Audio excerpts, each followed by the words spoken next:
at least in the parent and service community, if not the primary consumer independent living crowd, that had a different kind of a consciousness.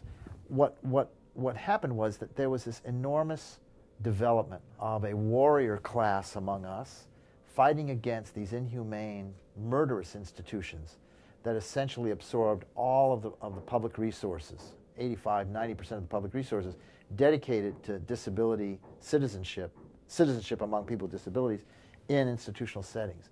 So people in that situation tended to be young because this thing became very conscious around 1950 when the first parent organizations began to be formed to defend their kids, the Association for Mental Retardation, epilepsy, cerebral palsy, muscular dystrophy, multiple sclerosis, autism, on and on.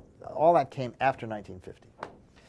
And the parents fought against these hugely dehumanizing, I mean, snake pit, violent, murderous places that dotted the entire landscape of the United States.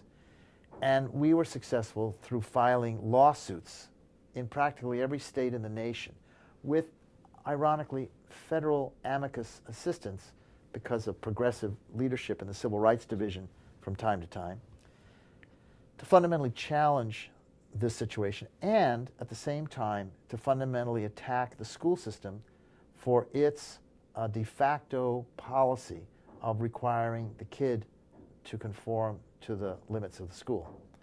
What we achieved was two things. One, a fundamental indictment against institutional, congregate, segregated living. Whether it was fully realized in terms of the success of demobilizing all that or not is another matter. And the second thing was to require schools to meet the needs of the individual kid as their fundamental obligation and not the other way around, requiring an individualized educational program and a fundamental paradigmatic commitment to the fact that every single child, regardless of the magnitude of their disability, was educable.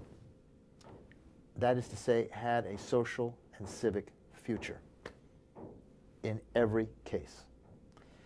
So that battle, having been engaged and technically won, has now reached a very interesting point because the mainstream system that was never attacked or brought into focus when we were struggling to deinstitutionalize the institutional population now is not only taking the parents who fought the fight to get their kids out of those institutions, the parents now in their 70s, 80s, and 90s, from the 70s, are faced with a future, because of the lack of universal health care and health care as a right in America, with the same categorical channeling into nursing homes and retirement communities and all the other euphemisms to describe domestic concentration camps for a domestic refugee population.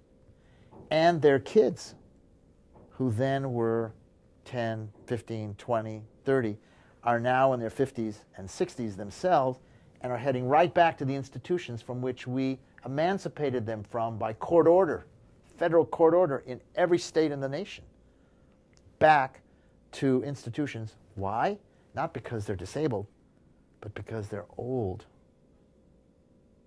And so just by virtue of getting old, suddenly America has become a Willowbrook. America has become a population headed in one direction, and that is segregated, devalued, institutionalized, domestic refugee, out-of-home incarceration, premature death, and an ignominious, shift-served, dehumanized context for end of life, which is hugely profitable for the businesses that are in that thing, not to mention the private medical system. So it's so terrifically interesting that today, given that agenda, the need for a self-conscious advocacy movement that A, understands the gravity of that, the simple reality of it. It is so transparently simple and completely never discussed.